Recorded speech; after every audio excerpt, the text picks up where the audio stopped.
Hey guys, welcome to Devbhoomi career point. परीक्षा वाणी महाकुंभ में एक बार आपका फिर से स्वागत है दोस्तों। देखिए, हमारा अध्याय 3 चल रहा था, उत्तराखंड का ऐतिहासिक अध्ययन। लास्ट टॉपिक में हमने देखा उत्तराखंड में जो ऐतिहासिक काल रहा। मैंने पहले ही चैप्टर में आपको बताया था कि उत्तराखंड का जो ये तीसरा चैप्टर है, परीक्षा वाणी बुक का तीसरा चैप्टर है उत्तराखंड का ऐतिहासिक अध्ययन। इनको हम 3 भागों में बांट के चलेंगे। पहला प्राचीन इतिहास, दूसरा मध्यकालीन इतिहास और तीसरा आधुनिक काल। ठीक है। तो प्राचीन इतिहास के टॉपिक लगभग खत्म हो चुके हैं, जिसमें हमने ऐतिहासिक काल, कत्यूरी राजवंश, कार्तिकेयपुर राजवंश और कुनिंद राजवंश के बारे में अध्ययन कर लिया था। आज का जो टॉपिक है मध्यकालीन, एक महत्वपूर्ण टॉपिक है। मध्यकाल अगर उत्तराखंड की बात करते हैं तो चंद वंश, पंवार वंश और गोरखा शासन, ये महत्वपूर्ण टॉपिक रहते हैं जहाँ से एग्जाम में क्वेश्चन बनते हैं। ठीक है। तो आज हम देखेंगे इस वीडियो के अंतर्गत कुमाऊं में जो चंद राजवंश हुआ, चंद राजवंश के अंतर्गत जितने भी महत्वपूर्ण परीक्षा उपयोगी तथ्य बनेंगे उनको डिस्कस करेंगे। जो महत्वपूर्ण राजा हुए जहाँ से क्वेश्चन बनते हैं एग्जाम में, उनको यहाँ पे डिस्कस करने वाले हैं। ठीक है। तो परीक्षा वाणी का जो ये चैप्टर होगा, मैं पहले ही आपको बता चुका था कि परीक्षा वाणी का ये चैप्टर थोड़ा अलग टाइप का होगा। बाकी जितने भी चैप्टर आएंगे उनको हम पॉइंट टू पॉइंट कवर करेंगे, जैसा कि परीक्षा वाणी किताब में दिया हुआ है। यहाँ पर इतिहास का टॉपिक है तो थोड़ा आपको समझाना भी आवश्यक है। डिटेल में इतिहास की क्लासेस देखना चाहते हैं तो हमारी एप्लीकेशन को डाउनलोड कीजिए गूगल प्ले स्टोर से, लिंक वीडियो के डिस्क्रिप्शन बॉक्स में, और वहाँ पर आप उत्तराखंड जीके का कंप्लीट कोर्स ले सकते हैं, जिसमें डिटेल में आपको उत्तराखंड हिस्ट्री और उत्तराखंड का पूरा जीके मिल जाता है। तो कुमाऊं के चंद वंश की आज हम बात करेंगे। उससे पहले हम थोड़ा फ्लैशबैक में जाते हैं दोस्तों। उत्तराखंड में ऐतिहासिक काल हम देखते हैं, कत्यूरियों का बहुत अच्छा धर्म राज्य चल रहा था। राम राज्य से तुलना की जाती है कत्यूरी शासकों की, बट फाइनली क्या हुआ, धीरे धीरे कत्यूरी शासक क्या हुए, अलग अलग स्थानों में बसने लगे। इससे क्या हुआ, उनमें एकजुटता का अभाव हो गया और केंद्रीय शक्ति का विकेंद्रीकरण होना शुरू हो गया था। और अलग अलग जगहों पे हम देख रहे थे कि नए नए राज्य बन रहे थे। जैसे हम बात करते हैं देहरादून की तरफ, हमारा एक चक्रा का बाहुवाण वंश आ जाता है। अगर हम इधर आते हैं दानपुर में, हमारे खस राजा राज करने लगे थे। चांदपुर गढ़ी चमोली की तरफ हमारा पंवार वंश का उदय हो जाएगा। मणिदेव में अलग राजा थे, गंगाद्वार में अलग राजा थे, गोविशांग में अलग राजा बैठा हुआ था। कत्यूर घाटी में मेनली हमारे कत्यूर शासक बैठे हुए थे। गंगोली में मणकोटी राजा बैठा हुआ था। और फाइनली काली कुमाऊं में क्या हुआ, हमारा एक राजा घूमने आता है कन्नौज का, सोमचंद नाम का राजा, जो कि बहुत से इतिहासकार बोलते हैं झूसी से आया था वो। उस राजा को काली कुमाऊं में चंद वंश का उदय करने का श्रेय जाता है। तो उसी के बारे में हम थोड़ा यहाँ पे डिस्कस करने वाले हैं। ठीक है। चंद शासनकाल को हम 3 भागों में बांट सकते हैं। आद्य ऐतिहासिक काल मिथक काल होता है, जिसमें कि हमको साक्ष्य नहीं मिलते। दूसरा हम काली कुमाऊं में स्थापित चंद राज्य देखेंगे, और तीसरा हम अल्मोड़ा काल, जब हमारी राजधानी ट्रांसफर हो जाएगी। तो ऐसे ही कुछ महत्वपूर्ण पॉइंट्स को डिस्कस करने वाले हैं आज के इस टॉपिक में। चंद राजवंश की स्थापना की बात करते हैं दोस्तों, तो बद्रीदत्त पांडे जी, बी डी पांडे जी मानते हैं। देखिए, बहुत लोग बोलते हैं कि आप पॉइंट टू पॉइंट देते तो नोट्स बनाने में आसानी होती, लेकिन जो मैं यहाँ पे बोल रहा हूँ आप उसके थ्रू भी नोट्स बना सकते हैं। ठीक है। इतिहासकार बद्रीदत्त पांडे जी बोलते हैं कि चंद की स्थापना 700 ईस्वी में हुई थी। एटकिंसन महोदय बोलते हैं भैया कि चंद्रवंश की स्थापना 953 ईस्वी में हुई थी। अजय सिंह रावत जी बोलते हैं कि चंद्रवंश की स्थापना हुई थी 1018 ईस्वी में। जबकि हमारे श्यामलाल जी जो इतिहासकार हैं वो बोलते हैं कि 1025 में चंद्रवंश की स्थापना हुई थी। और परीक्षा वाणी में भी यही दिया हुआ है कि 1020 से लेकर 1025 के मध्य चंद्रवंश की स्थापना हुई। लेकिन जितने भी हमारे साक्ष्य हैं उनमें सबसे ज़्यादा जो सार्थक साक्ष्य माना जाता है वो हमारे बद्रीदत्त पांडे जी के कुमाऊं के इतिहास को माना जाता है। ठीक है। और कुमाऊं के इतिहास के हिसाब से जो हमारी आगे की टाइमिंग आएगी ना, राजाओं की जो तिथि है, उनकी राज्यारोहण की तिथियां हैं, उस हिसाब से भी हम देखते हैं तो सही बैठता है। इसलिए चंद वंश की स्थापना वर्ष में मतभेद है। इन सभी ईयर्स को याद रखें, जिस प्रकार से भी क्वेश्चन बने एग्जाम में उस प्रकार से आपने याद रखना है। ठीक है। बद्रीदत्त पांडे जी के अनुसार 700 ईस्वी, एटकिंसन के अनुसार 953 ईस्वी, अजय सिंह रावत जी इतिहासकार हैं जो उनके अनुसार 1018 ईस्वी में चंद्रवंश स्थापित हुआ, और श्यामलाल जी के अनुसार 1025 ईस्वी में चंद्रवंश स्थापित हुआ। जैसे क्वेश्चन बनेगा वैसे करिएगा। ठीक है। अब यहाँ पे बात आती है चंद्रवंश का संस्थापक कौन था वास्तविक। तो देखिए, बहुत पिछले कुछ टाइम में हम देखते हैं कि जो एग्जाम हुए थे उत्तराखंड में, आयोग ने थोहर चंद माना था, लेकिन गलत है। चंद्रवंश का जो वास्तविक संस्थापक था वो सोमचंद ही था। ठीक है। परीक्षावली में भी आपको सोमचंद ही दिया गया है। तो सोमचंद दोस्तों बोला जाता है कि ये कन्नौज नरेश का भाई था, और प्रयाग का शासक था ना, जो हमारा कन्नौज प्रयाग के आसपास पड़ता था। तो वहाँ पर हमारा यहाँ से ये घूमने आया था उत्तराखंड में, और घूमते घूमते ये पहुँच गया काली कुमाऊँ। और काली कुमाऊँ में जो हमारे उसमें तत्कालीन कत्यूरी शासक होंगे, उन्होंने अपनी बेटी की वो शादी वगैरह का प्रस्ताव रख दिया इनके सामने। तो शादी वादी कर ली, तो फाइनली क्या हो गया, सोमचंद ने काली कुमाऊँ चंपावत में ही चंद की स्थापना कर दी। तो चंद का संस्थापक हमारा एटकिंसन महोदय, बद्रीदत्त पांडे और वॉल्टन, ये 3 इतिहासकार बोलते हैं भैया कि सोमचंद है। जबकि फ्रेजर जो है हमारा, फ्रेजर है, विलियम फ्रेजर, अभी हम पढ़ेंगे बाद में। फ्रांसिस हैमिल्टन है जो कि एक यात्रा करने वाला व्यक्ति था और इतिहासकार भी था। किंगडम ऑफ नेपाल लिखी है, ठीक है, फ्रांसिस हैमिल्टन ने। तो फ्रेजर और फ्रांसिस हैमिल्टन बोलते हैं कि थोहरचंद चंद्रवंश का शासक था, संस्थापक था। लेकिन आयोग भी हमारा सोमचंद ही मानता है। पहला पॉइंट ये मिल गया, ठीक है। तो ये क्लियर हो गया ना आपका, चंद्रवंश की स्थापना और चंद्रवंश का संस्थापक कौन था। सोमचंद हमारा इलाहाबाद के आसपास से आया था। अब सोमचंद से जुड़े महत्वपूर्ण तथ्यों को यहाँ पे डिस्कस करेंगे। तो जो जो मैंने अभी बोल दिया, जो जो महत्वपूर्ण राजा हैं चंद्रवंश के, उन्हीं के बारे में यहाँ पे डिस्कस करेंगे, ठीक है। तो सबसे पहले हमारी चंद्रवंश की नींव कहाँ पे पड़ी, तो हमारी चंद्रवंश की नींव पड़ी काली कुमाऊं, यानी कि वर्तमान चंपावत। जो भी मैं बोल रहा हूँ आप उसके हिसाब से अपने नोट्स तैयार करेंगे, ठीक है। तो चंद्रवंश की नींव कहाँ पे पड़ती है, काली कुमाऊं चंपावत में, वर्तमान चंपावत में, ठीक है। तो सोमचंद्र जो था ये शिव का उपासक था। पहला की पॉइंट है कि ये शिव का उपासक था, शिव का आराधक था। सोमचंद ने दोस्तों राजबुंगा किला बनाया, ठीक है। सोमचंद ने राजबुंगा किला बनाया और राजधानी चंपावत बनाई। और राजा का जो महल था सोमचंद का, उसमें इसको चौमहल कहा जाता था। क्या कहा जाता था, चौमहल, ठीक है।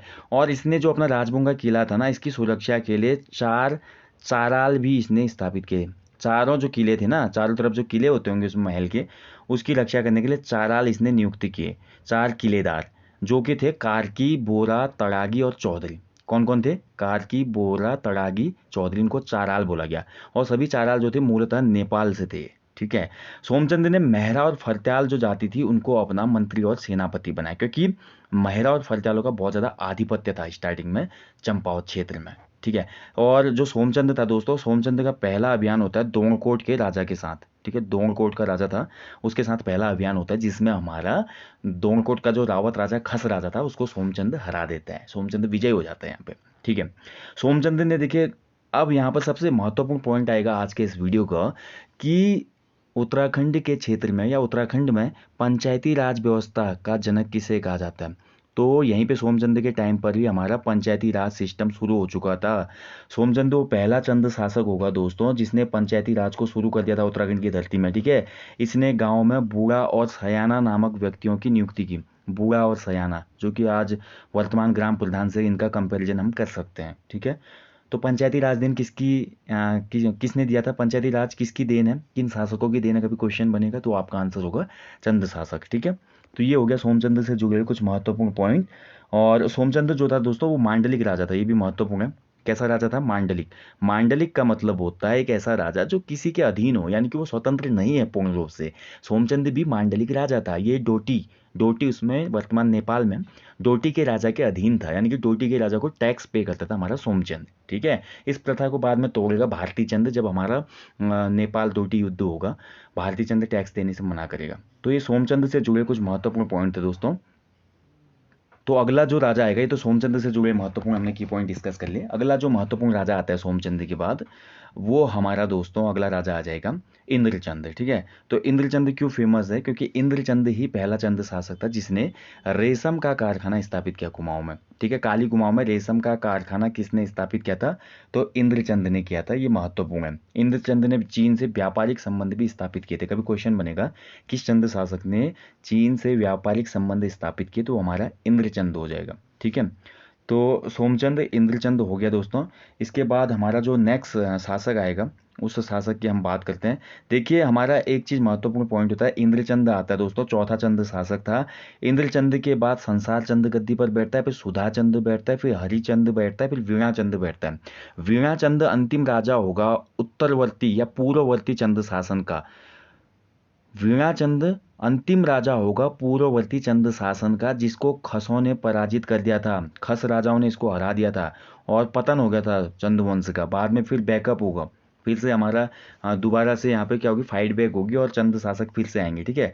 तो वीणाचंद जो शासक था ये बहुत ही विलासी राजा था और वीणाचंद खस राजाओं के द्वारा पराजित होता है। और गोपेश्वर त्रिशूल लेक की इसकी पुष्टि भी करते हैं। गोपेश्वर जो है ना चमोली, यहाँ से एक त्रिशूल लेक मिलता है हमको 1191 का। अशोक चल्ल का यहाँ पे आधिपत्य था, अशोक चल्ल जो कि नेपाल का राजा था, ऐसा बोला जाता है। ठीक है।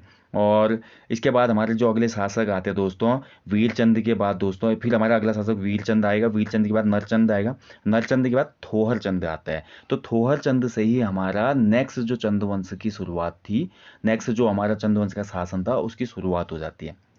यहीं पे सबसे बड़ा, तभी तो इतिहासकारों में बहुत ज़्यादा यहाँ पे मतभेद है। सोमचंद को इसलिए तो नहीं मानते बहुत से इतिहासकार कि चंद्रवंश का संस्थापक था, क्योंकि क्या हुआ कि खसों का भी बीच में आधिपत्य रहता है 150-200 साल, इसी वजह से ये प्रॉब्लम आती है। तो फिर जैसे खसों को पराजित करके थोहर चंद राजा बनता है, तो फिर से जो हमारे चंद्रवंश का इतिहास है फिर से चलने लगता है वो। ठीक है। तो थोहर चंद की अगर हम बात करते हैं, तो अभी हमने डिस्कस किया दोस्तों, हर्षदेव जोशी का नाम आपने सुना होगा ना, हर्षदेव जोशी, जिसको कुमाऊं का चाणक्य कहा जाता है। तो हर्षदेव जोशी के अनुसार भी थोवर चंद ही कुमाऊं में चंद्रवंश का संस्थापक था, ये बोला जाता है। और फ्रेजर महोदय भी मानते हैं कि थोवर चंद ही चंद्रवंश का संस्थापक था। ठीक है। थोवर चंद का शासनकाल का समय 1262 ईस्वी के आसपास है दोस्तों। और कुमाऊं में देखा जाए तो चंद्रवंश का एक प्रॉपर जो हमारा इतिहास शुरू होता है थोवर चंद से ही शुरू होता है। ठीक है। तो ये हो गया थोवर चंद के बारे में। इसके बाद हम बढ़ेंगे दोस्तों सबसे महत्वपूर्ण राजा की तरफ। जैसे कि आप यहाँ पे देखिए पढ़ सकते हैं, सन 1191 के बाद नेपाल के चल्ल नामंत राजाओं के चंद शासकों को अपने अधीन कर लिया था। इस अधीनता से मुक्त चंद शासक भारती चंद ने नेपाल पर आक्रमण कर दिलाई। यानी कि अभी तक भी मांडलिक राजा ही रहेंगे चंद शासक, जब तक भारती चंद गद्दी पर नहीं बैठेगा। मांडलिक मतलब टैक्स देते रहेंगे, फिर भारती चंद जैसे आएगा वो बोलेगा भैया मैं तो अब टैक्स वैक्स नहीं देने का डोटी राज्य को, मैं एक स्वतंत्र शासक हूँ, अगर टैक्स मांगेंगे तो युद्ध होगा। और फाइनली फिर हमारा डोटी युद्ध होता है, बहुत भयंकर। ठीक है। और भारतीय चंद का ये युद्ध जो डोटी वाला युद्ध होता है 12 वर्षीय युद्ध, इसी दौरान हमारा नायक जाति की उत्पत्ति भी होती है, उसको हम अभी डिस्कस करेंगे। तो थोवर चंद के बाद नेक्स्ट शासक के टाइम तरफ हम पढ़ते हैं, तो वो है हमारा गरुड़ ज्ञानचंद। इससे जुड़े कुछ महत्वपूर्ण पॉइंट जान लेते हैं। गरुड़ ज्ञानचंद का टाइम पीरियड है 1365 से 1420। सबसे पहले मैंने क्या बोला, आज का वीडियो जो होगा चंद शासक जो महत्वपूर्ण है उन्हीं से क्वेश्चन बनाता है, उन्हीं को डिस्कस करेंगे। तो गरुड़ ज्ञानचंद का शासनकाल था 1365 से लेकर 1420। ज्ञानचंद चंद्रवंश का पहला शासक था जो दिल्ली दरबार गया। इस पॉइंट को नोट कर लेंगे, ज्ञानचंद पहला चंद शासक था जो दिल्ली दरबार में गया। ठीक है। और उस समय दिल्ली का जो सुल्तान था वो फिरोज शाह तुगलक था। और इस समय तराई बाबर की हम बात करते हैं, तो तराई बाबर में कटे हरियों का शासन था। फिरोज शाह तुगलक ने ही ज्ञानचंद को गरुड़ की उपाधि दी थी। ये महत्वपूर्ण पॉइंट हो गया, फिरोज शाह तुगलक ने ही इसको गरुड़ की उपाधि दी। अब गरुड़ की उपाधि क्यों दी, इसका भी बहुत बड़ी कहानी है, इतनी कहानी यहाँ पे डिस्कस करेंगे नहीं। राजा जंगल में था फिरोज शाह तुगलक, गरुड़ ज्ञानचंद वहीं पहुंच गया। मतलब जो फिरोज शाह तुगलक था शिकार पे गया होगा कहीं, और ज्ञानचंद मिलने वहीं पहुंच गया। वहां पे उड़ते हुए बाज को मार डाला ज्ञानचंद ने तीर कमानी से। फिरोज शाह तुगलक खुश हो गया, बोला भैया तूने तो गरुड़ को मार गिराया उड़ते हुए, आज से तेरे नाम के आगे गरुड़ लिखा जाएगा। तो यहाँ से गरुड़ ज्ञानचंद बन गए। ठीक है। तो ये कुछ महत्वपूर्ण पॉइंट है ज्ञानचंद से जुड़े हुए। तो फिरोज शाह तुगलक ने खुश होकर इसको तराई बाबर की खिल्लत भी दी थी उसमें, क्योंकि तराई बाबर में कटेहरियों का शासन था। लेकिन इसके जो भेंट थी और इसकी मुलाकात थी, इतना ज़्यादा प्रभावित हुआ फिरोज शाह तुगलक कि इसको तराई बाबर का क्षेत्र भी दे दिया गया। अब यहाँ पर एक और महत्वपूर्ण पॉइंट बनता है गरुड़ ज्ञानचंद से, कि गरुड़ जो ज्ञानचंद था इसका राज चिन्ह क्या था। वैसे तो चंद वंश के जितने भी शासक होंगे उनका राज चिन्ह गाय था, लेकिन जो हमारा ज्ञानचंद था इसका राज चिन्ह गरुड़ था। ये एक महत्वपूर्ण पॉइंट है, आपको याद रखना है। ठीक है। जितने भी चंद शासक हुए इन सभी का राज चिन्ह गाय था, लेकिन ज्ञानचंद का राज चिन्ह गरुड़ था। ठीक है। और हमारा सेरा खड़कोट ताम्रपत्र मिलता है दोस्तों पिथौरागढ़ जनपद से, सेरा खड़कोट ताम्रपत्र। इसमें इसमें इसमें ज्ञानचंद को राजाधिराज महाराज भी बोला गया। सोर घाटी को जीतने वाला विजेता भी ज्ञानचंद ही था, ध्यान रखेंगे। ठीक है। और ज्ञानचंद के समय एकमात्र हमारा सोर घाटी में सामंत था जिसका नाम विजय बम था, ये बोला जाता है। और बाकी देखिए हमारा 1423 का एक ताम्रपत्र भी मिलता है दोस्तों गरुड़ ज्ञानचंद के टाइम का। ठीक है। जिसमें ज्ञानचंद के बारे में उल्लेख किया गया है, कुंज शर्मा के नाम से मिलता है दोस्तों। इसके बाद ज्ञानचंद के बाद भैया हम आगे बढ़ते हैं। ज्ञानचंद के बाद जो अगला शासक आएगा वो बहुत महत्वपूर्ण है, इसका नाम है भारती चंद। मैंने बोला जो महत्वपूर्ण शासक है उन्हीं को डिस्कस करेंगे। भारती चंद 1437 में गद्दी में बैठता है। भारती चंद के पवांगे कुमाऊं में बहुत ज़्यादा प्रसिद्ध है। पवांगे मतलब गाथाएं। और भारती चंद की गाथाएं क्यों महत्वपूर्ण है, क्योंकि भारती चंद और हमारे कुमाऊं की एक वीरांगना है भाग्या धोन्या, उसके द्वंद्व युद्ध का भी यहाँ पे वर्णन मिलता है। दूसरा हमारा चंद्रवंश का सबसे पराक्रमी साहसी राजा था भारती चंद, जिसने पहली बार मांडलिक राजा का टैग अपने सर से हटाया भैया, बोला हम मांडलिक राजा नहीं है, हम आपको टैक्स नहीं देंगे। किसको बोला? डोटी के राजा को, जिसके अधीन था उसमें कुमाऊं का चंद्रवंश। कुमाऊं का चंद्रवंश मैं आपको पहले ही बता चुका हूँ वीडियो के कि जब सोमचंद्र ने स्थापना की तो ये मांडलिक राज्य था, मांडलिक राजा थे ये लोग, ठीक है। तो भारती चंद ने हमारा डोटी पर हमला कर दिया। उस समय डोटी में मल्ल राजाओं का शासन था। किन राजाओं का? कभी क्वेश्चन बनेगा, डोटी युद्ध के समय कौन से राजा थे वहाँ पे? तो मल्ल रेखा राजा थे वहाँ पे, ठीक है। तो मल्लों ने जो उसमें का एरिया था ना, जो हमारा पिथौरागढ़ जनपद का वर्तमान डीडी हाट क्षेत्र, उसको सीरा कहा जाता था उसमें, और सीरा राज्य को मिला लिया मल्ल राजाओं ने और इसको पर्वत डोटी का। तो इससे मतलब फिर क्या हुआ, हमारा भारती चंद की सेना ने अटैक कर दिया इस तरफ से कुमाऊं क्षेत्र से, और भारती चंद्र और हमारा जो डोटी राज्य है इसके मध्य बहुत लंबे समय तक क्या हुआ, युद्ध होते रहा दोस्तों। 12 वर्षों तक डोटी पर घेरा डाला था भारती चंद्र ने लगाओ, और 12 वर्ष के बाद भारती चंद्र को विजय मिली थी। और ये पूरा पड़ाव लगभग लगभग काली नदी के किनारे बाली चौक नामक स्थान पे था। डोटी की जो विजय होती है 1451-52 के आसपास होती है, ठीक है।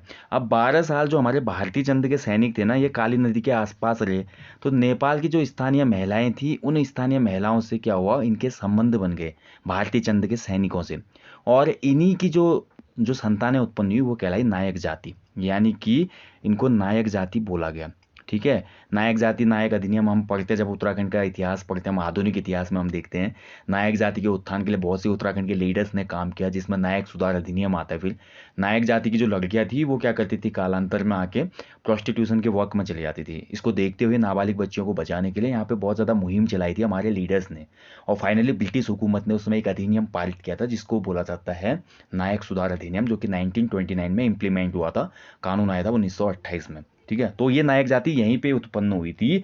नायक जाति की उत्पत्ति भारती चंद के ही समय होती है, यानी कि इनका कोई, अब देखो सैनिक वापस आ गए, महिलाओं ने वहाँ पुत्र या पुत्रियों को जन्म दिया, उनका तो कोई पिता है ही नहीं, ठीक है। तो इस प्रकार की संतानों को ही नायक जाति में रखा गया दोस्तों, ठीक है।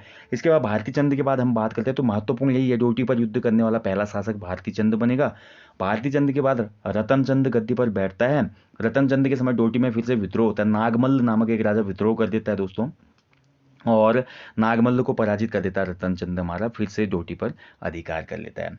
इसके बाद अगला हमारा जो शासक आएगा दोस्तों वो आएगा कीर्ति चंद, ठीक है। कीर्ति चंद महत्वपूर्ण शासक होगा दोस्तों, क्योंकि कीर्ति चंद वो पहला शासक होगा जो गढ़वाल के राजा को पराजित करेगा, गढ़वाल के राजा को पराजित करने वाला शासक बनेगा पहला कीर्ति चंद। यहाँ टाइम पीरियड चल रहा है 1488 का, वहाँ गढ़वाल में गढ़वाल के एकीकरण का काम कर रहा है गढ़वाल का महान शासक अजय पाल। दूसरी तरफ अजय पाल है जो कि गढ़वाल के एकीकरण में लगा हुआ है, यहाँ पर चंद वंश में कीर्ति चंद गद्दी पर बैठ चुका है। तो क्या होता है 1491-92 के आसपास कीर्ति चंद और अजय पाल में भयंकर युद्ध होता है दोस्तों, और जिसमें अजय पाल की हार होती है, ठीक है। बाद में फाइट बैक करता है हमारा अजय पाल, कीर्ति चंद को भी पराजित करता है। उसके बाद ट्रीटी हो जाती है, भी बहुत लंबे समय तक नहीं होता युद्ध। तो ये बहुत डेप्थ में इतिहास है, मैं इसलिए बोलता हूँ आपको उत्तराखंड का इतिहास जो है ना, अगर आप बहुत अच्छे से पढ़ना चाहते हैं, बहुत बारीकी से पढ़ना चाहते हैं, तो हमारे एप्लीकेशन स्टोर से उत्तराखंड जीके का कोर्स जरूर लीजिएगा, जो भी लोग अफोर्ड कर सकते हैं जरूर लीजिएगा, क्योंकि एक बार इतिहास पढ़ेंगे तो आप अच्छे से अपने प्रदेश को, अपने राजवंशों को समझ पाएंगे, ठीक है। तो कीर्ति चंद का जो है दोस्तों महत्वपूर्ण है, कीर्ति चंद ने 12 मंडल विजय की थी दोस्तों, ठीक है। इसके साथ साथ इसने खरमरा कोट को अपने राज्य में मिलाया था दोस्तों, और कीर्ति चंद के समय ही चंद्रवंश में राज्य विस्तार नीति लागू हुई थी। क्वेश्चन कभी बनेगा, राज्य विस्तार को बढ़ाने वाला चंद्र शासक कौन था? तो राज्य विस्तार को आगे ले जाने वाला चंद्र शासक पहला हमारा हो जाएगा कौन? कीर्ति चंद, यानी कि गढ़वाल की तरफ झुका। वैसे तो भारती चंद ने भी हमारा क्यों किया युद्ध, क्योंकि टैक्स नहीं देना था, राज्य विस्तार की कोई मनसा नहीं थी भारती चंद की, वो केवल डोटी के राजा को हराकर टैक्स से बचना चाहता था। लेकिन कीर्ति चंद पहला राजा हुआ जिसने अपने साम्राज्य की सीमाएं बढ़ाने के लिए प्रयास किया था, गढ़वाल की तरफ भी उसने अटैक किया था, ठीक है। तो और अजय पाल को हराया था, ये भी ध्यान रखेंगे, क्योंकि 52 गढ़ों का एकीकरण अजय पाल करवाते तो अजय पाल भी अपने टाइम का प्रतापी राजा होगा। उस प्रतापी राजा को अगर कीर्ति चंद हरा रहा है तो कीर्ति चंद भी कहीं ना कहीं बहुत ही प्रतापी और पराक्रमी शासक रहा होगा। इसके बाद हम आगे बढ़ते हैं दोस्तों, कीर्ति चंद के बाद अगला शासक आएगा भीष्मचंद, ठीक है। तो भीष्मचंद के बारे में भी थोड़ा यहाँ पे डिस्कस करते हैं। तो भीष्मचंद की बात करते हैं दोस्तों, तो 1512 से 1530 तक गद्दी पर बैठता है भीष्मचंद दोस्तों। यहाँ पर पहला प्रयास करता है जो कि राजधानी को अल्मोड़ा स्थानांतरित करने की कोशिश करता है, ठीक है। और अल्मोड़ा में खगमरा किले का निर्माण भी भीष्मचंद ही करवाता है। ये क्वेश्चन कई बार बना है, अल्मोड़ा में खगमरा किला किसके द्वारा बनाया गया था? तो अल्मोड़ा में खगमरा किले का निर्माण होता है भीष्मचंद के द्वारा। ठीक है। और भीष्मचंद का जो उत्तराधिकारी आएगा ना, बालो कल्याण चंद, तो बालो कल्याण चंद का टाइम पीरियड है 1545 से लेकर 1565। और बालो कल्याण चंद ही वो शासक होगा दोस्तों जो राजधानी को काली कुमाऊं से अल्मोड़ा लाएगा।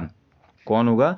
बहुत ही महत्वपूर्ण पॉइंट यहाँ पे डिस्कस कर रहे हैं। फिर से आपको बताना चाहूँगा, बालो कल्याण चंद ही वो शासक है जो 1563 ईस्वी में राजधानी को काली कुमाऊं से कहाँ लाएगा? अल्मोड़ा लाएगा। ध्यान रखिए। लेकिन नींव किसने डाली थी? भीष्मचंद ने। खगमरा किला किसने बनाया? भीष्मचंद ने।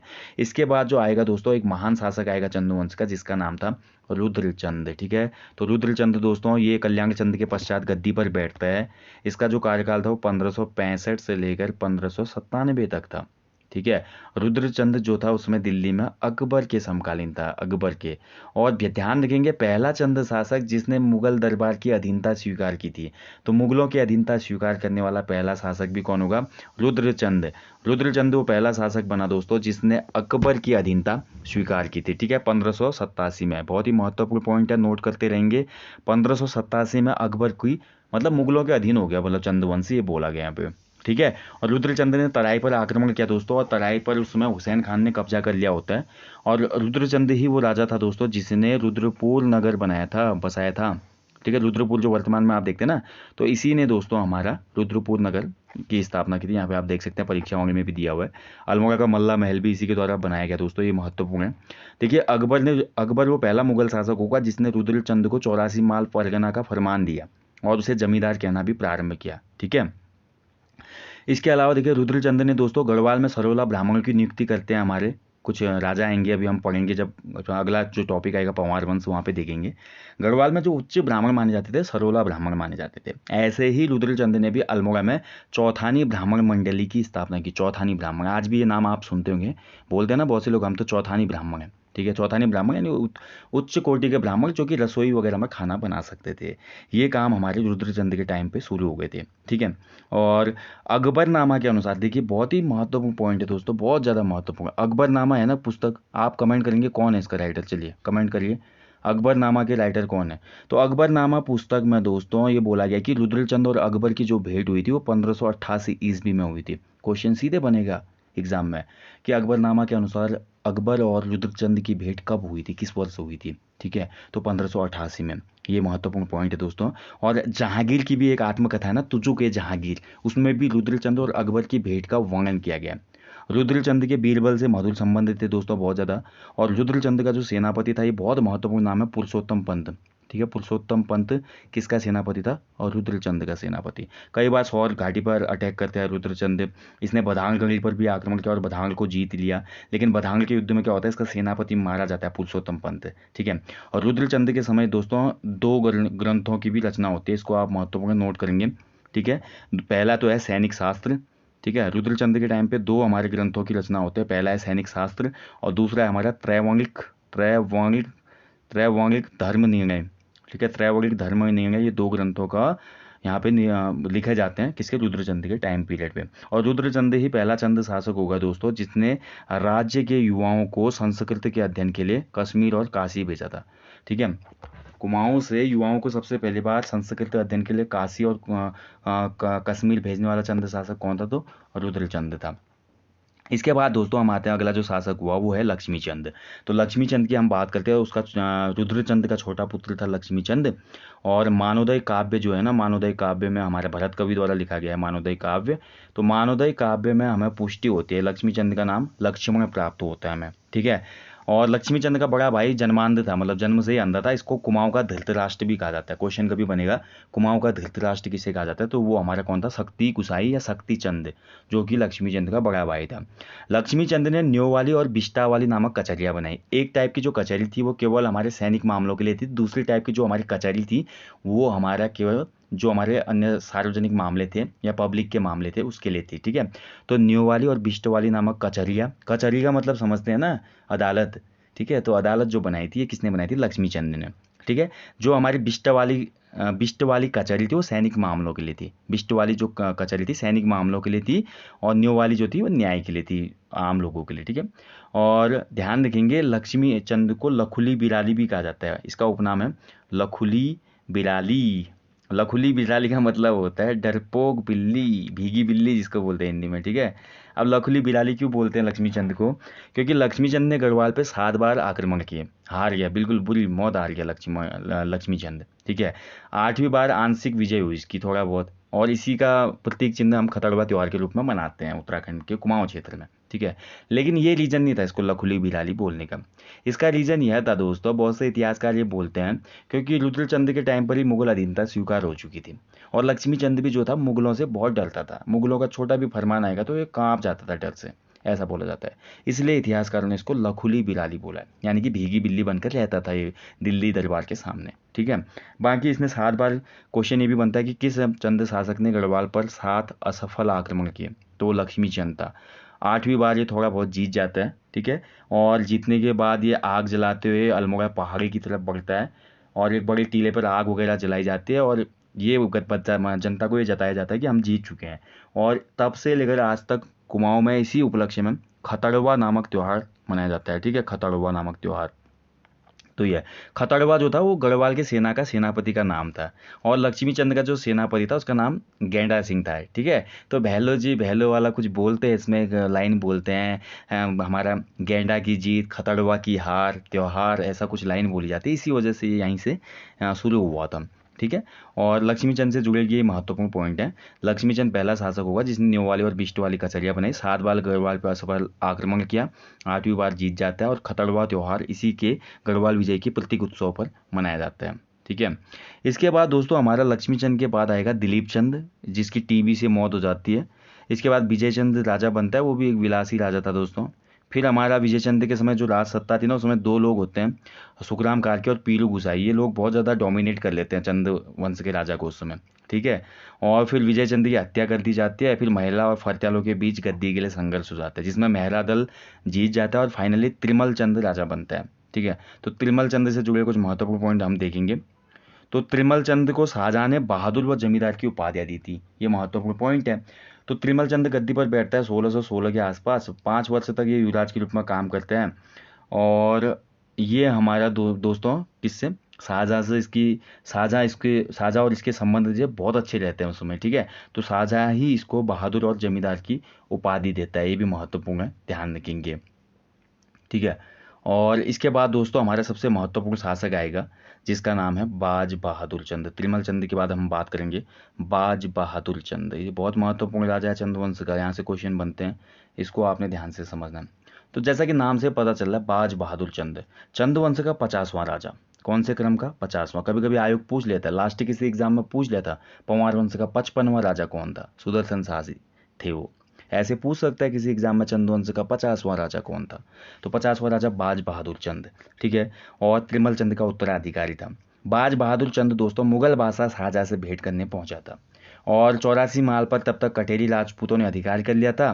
और 84 माल जो क्षेत्र था ना, तराई का क्षेत्र कहलाया जाता था। 84 माल कहते थे इसको, क्योंकि 84 कोस में फैला हुआ था पूरा एरिया, और यहाँ से 9 लाख रुपए की इनकम होती थी सालाना, इसलिए इसको 9 लखिया माल भी कहा जाता था। तो इसके लिए गया वो दिल्ली दरबार में, और शाहजहां से भेंट करते हैं, और शाहजहां ने बोला भैया हम आपको यहाँ पे जो तराई का क्षेत्र है मुक्त कर देंगे। और मुगल बादशाह ने गढ़वाल से भी उस समय बहुत ज़्यादा आक्रमण हो रहे थे। तराई का क्षेत्र तो मुक्त हो गया, क्योंकि जो हमारे तराई के कटेर राजा थे वो भी हमारे उसमें अधीन थे मुगल साम्राज्य के, लेकिन गढ़वाल से अटैक हो रहे थे। तो गढ़वाल पे युद्ध करने के लिए हमारा शाहजहां ने हेल्प करने के लिए एक शासक को भेजा, किसके साथ? बाज बहादुर चंद के साथ, जिसका नाम था खलीतुल्ला। ठीक है, और बाज बहादुर चंद ने मुगल सेना की मदद की। खलीतुल्ला कहाँ गढ़वाल पे आक्रमण करने जाता है, और बाज बहादुर चंद उसकी हेल्प करता है उसमें। ठीक है, अब यहाँ पर हम अपने तरफ आ जाते हैं, कुमाऊं क्षेत्र की तरफ आते हैं, देखते हैं। तो कुमाऊं क्षेत्र में बाज बहादुर चंद ने तिब्बत अभियान के तहत हुंगड़ियाँ जो व्यापारी थे ना उनका दमन किया। हुंगड़ियाँ जो थे लुटेरे टाइप के व्यापारी थे। तिब्बत और हमारा भोटिया तिब्बत व्यापार होता था ना, बीच में हुंगड़ियाँ व्यापारी क्या करते थे, ये फ्रॉड वगैरह करते थे। तो इनका दमन करने के लिए बाज बहादुर चंद गए, तिब्बत अभियान किया, और तिब्बत अभियान में जीत हुई। तो पहला चंद्र शासक जिसने तिब्बत अभियान में जीत प्राप्त की कौन था? तो ये हमारा बाज बहादुर चंद था। महत्वपूर्ण हो गया ना।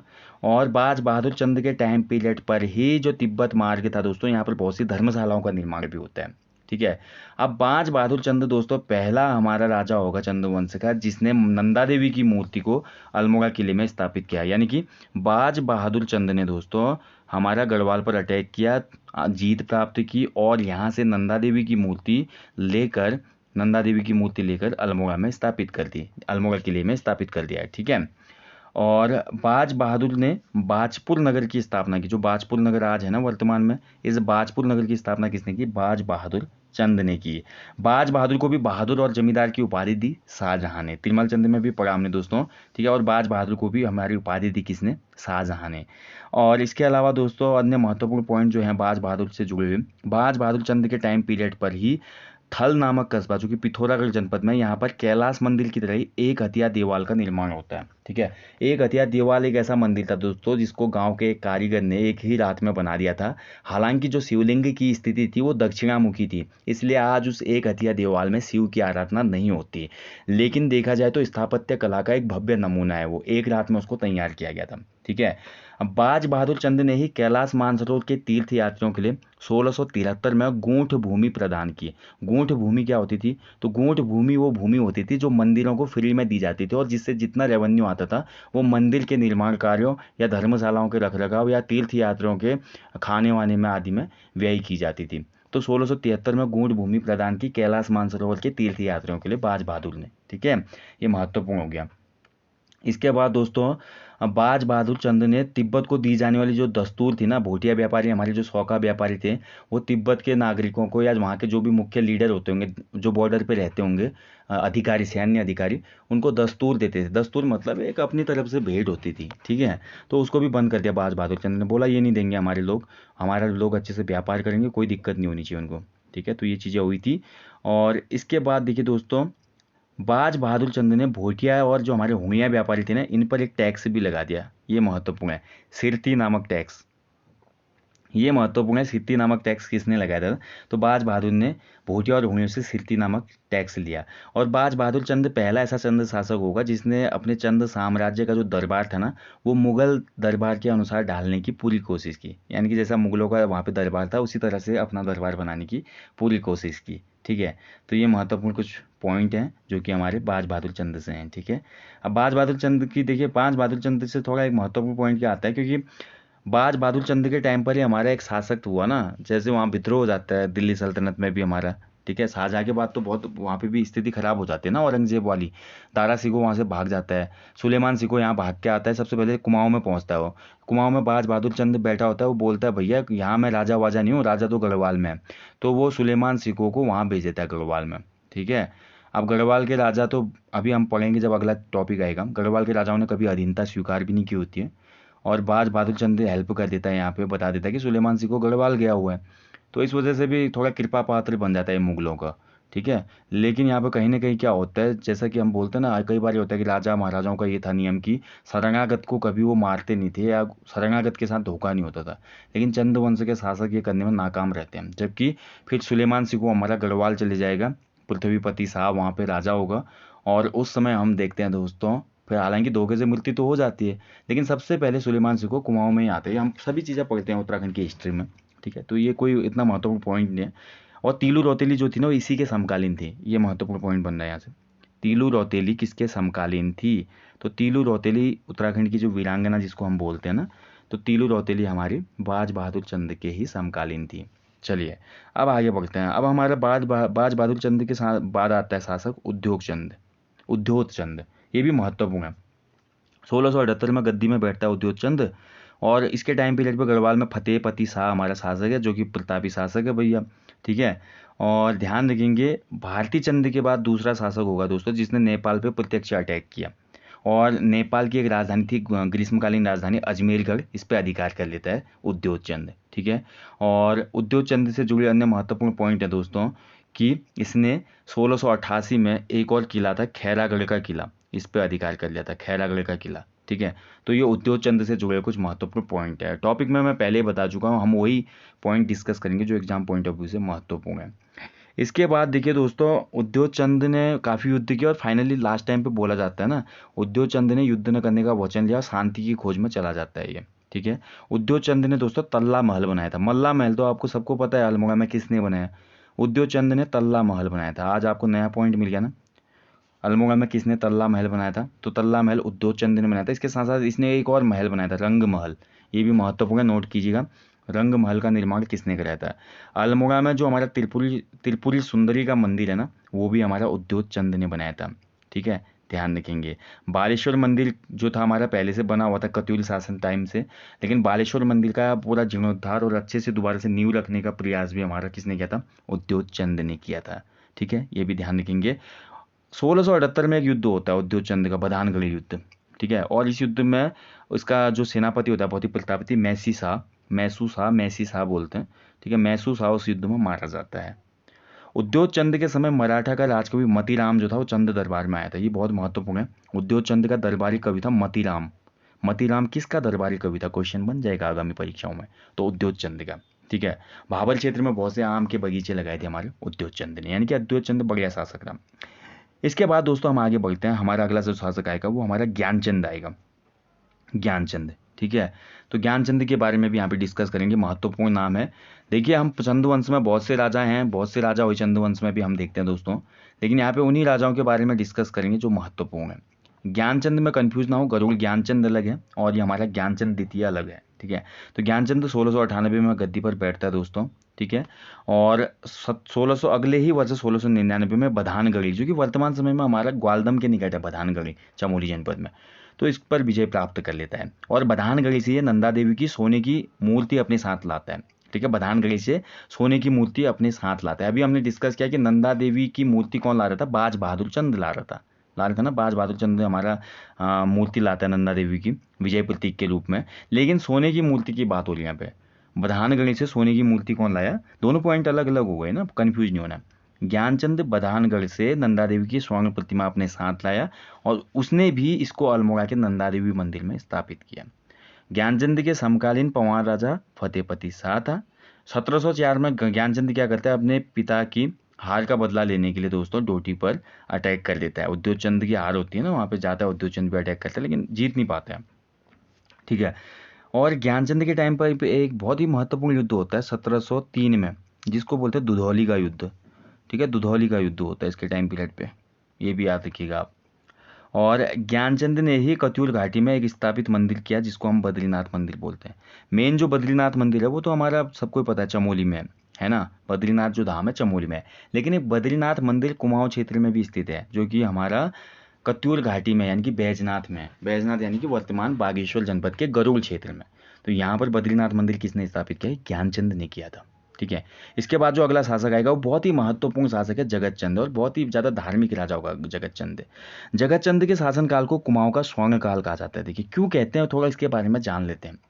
जगत चंद बहुत ही ज़्यादा धार्मिक क्रियाकलाप वाला राजा था। बहुत ज़्यादा मंदिरों का निर्माण कराया इसने, बहुत ज़्यादा जो उसमें कुओं का निर्माण करवाया, जितने भी धर्मशाला हैं उनका निर्माण करवाया।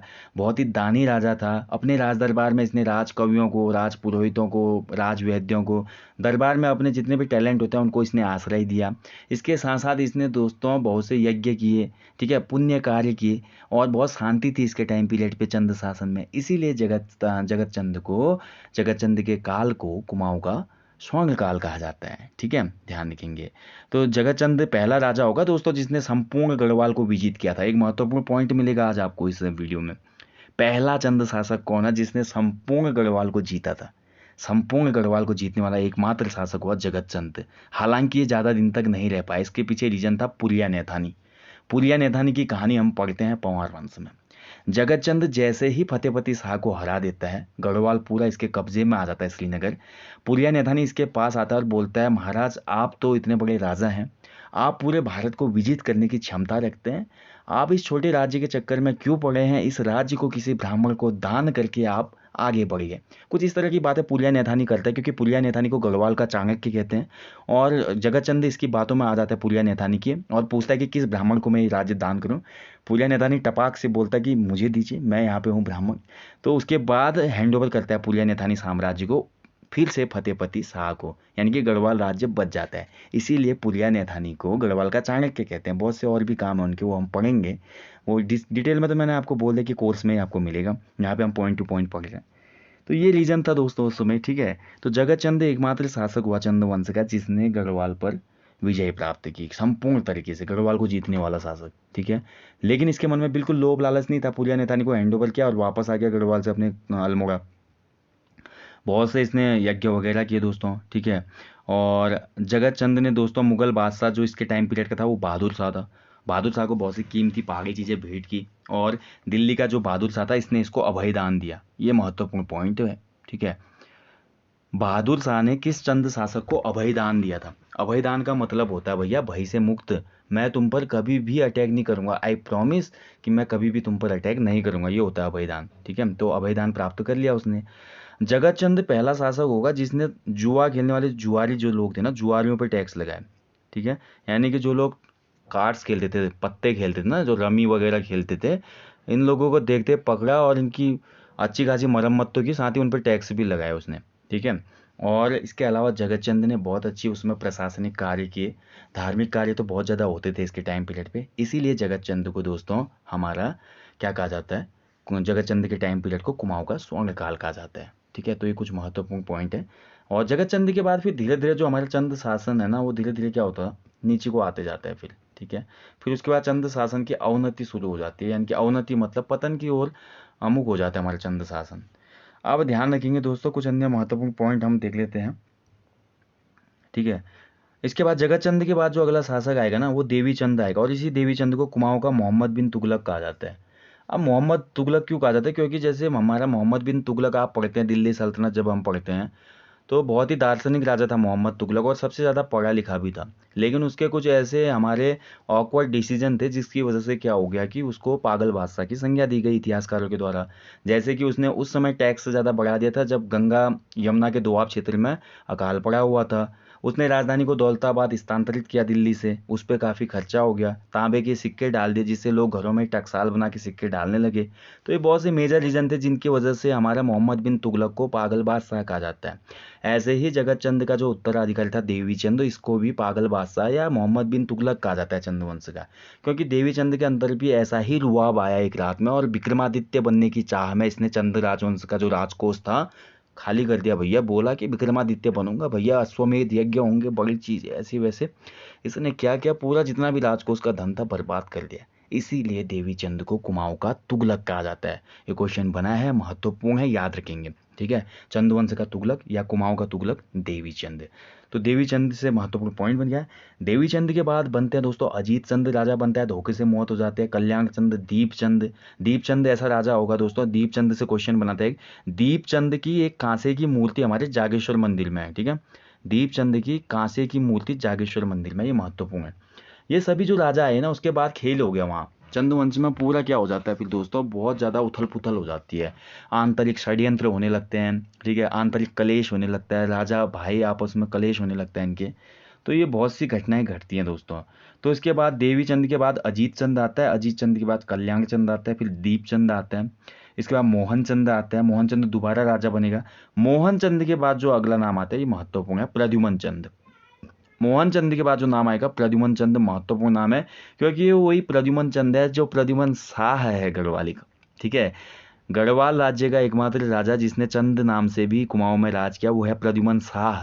प्रद्युमन शाह, इसने क्या किया, प्रद्युमन शाह को यहाँ पे गद्दी पे बैठा। गढ़वाल के राजा ने कुमाऊं को जीत लिया और अपने पुत्र को यहाँ की गद्दी दे देता है, वो प्रद्युमन चंद के नाम से शासन करता है। बाद में फिर दिक्कत हो जाती है वहाँ, अपना जो भाई था इसका उससे दिक्कत हो जाती है प्रद्युमन चंद की, और फाइनली फिर ये गढ़वाल की वापस चले जाता है। और फाइनली फिर तो खुड़बुड़ा का युद्ध हम पढ़ते हैं, उसमें प्रद्युमन शाह वीरगति को प्राप्त हो जाते हैं, ठीक है। तो ये बहुत बड़ी कहानी है, इतना लंबा डिस्कस करेंगे तो बहुत लंबा हो जाएगा टॉपिक।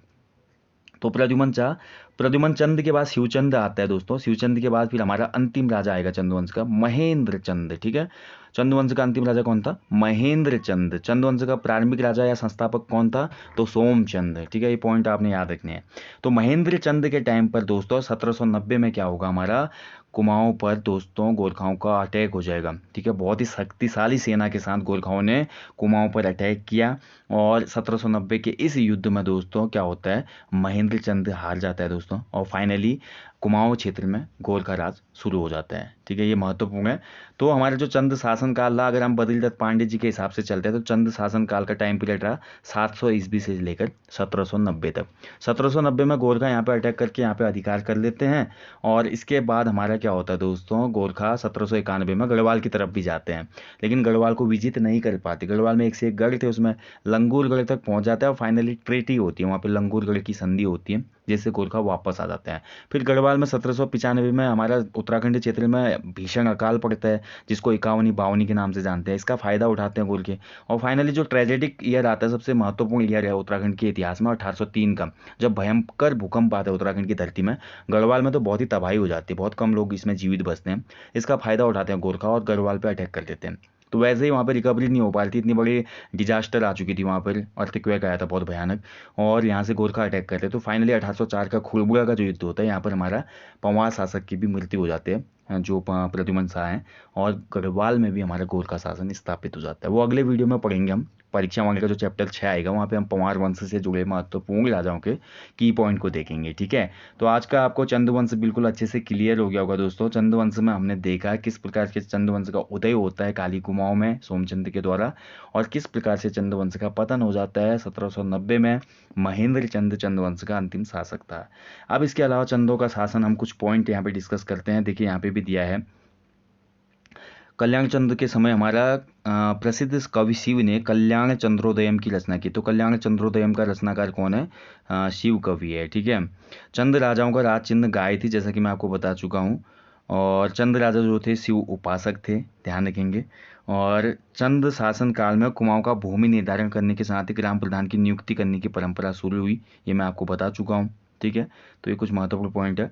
कुमाऊं क्षेत्र में जो हमारे कुछ प्रमुख किले हैं उनको डिस्कस करेंगे। खगमरा किला, तो इसका निर्माण करवाया था भीष्मचंद ने। लाल मंडी का किला दोस्तों ये अल्मोड़ा के पलटन बाजार में है दोस्तों और 1563 में इसका निर्माण कल्याण चंद ने कराया था। इसको फोर्ट मोइरा भी कहा जाता है। ठीक है, इसको विजिट करेगा जब आंगल गोरखा युद्ध होगा, इसी के बाद इसका नाम चेंज होता है, फोर्ट मोइरा बोलते हैं इसको। अगला देखिए मल्ला महल किला दोस्तों, ये अल्मोड़ा नगर के बीच में स्थित है दोस्तों मल्ला महल। ठीक है, और इसमें आजकल देखेंगे मल्ला महल में तो बहुत से हमारे गवर्नमेंट ऑफिस वगैरह हैं। ठीक है, तो ये आपको याद रखना है। और तल्ला महल मैंने अभी आपको बताया, मल्ला महल तो पढ़ लिया, तल्ला महल किसने बनाया, तो तल्ला महल उद्योत चंद ने। ठीक है, तल्ला महल और रंग महल किसने, उद्योत चंद ने।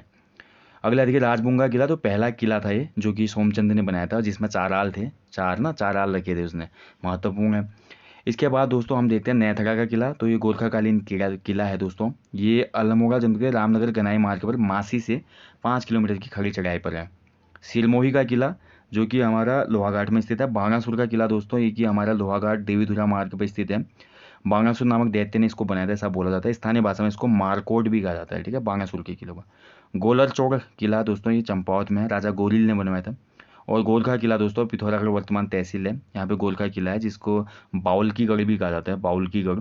ठीक है, बाउल की गढ़। वर्तमान समय में इसकी बात करें तो इसका नाम लंदन फोर्ट है, स्वरगढ़ भी इसको कहते हैं। ठीक है, तो दोस्तों ये आज हमारा पूरा टॉपिक हो गया चंद का।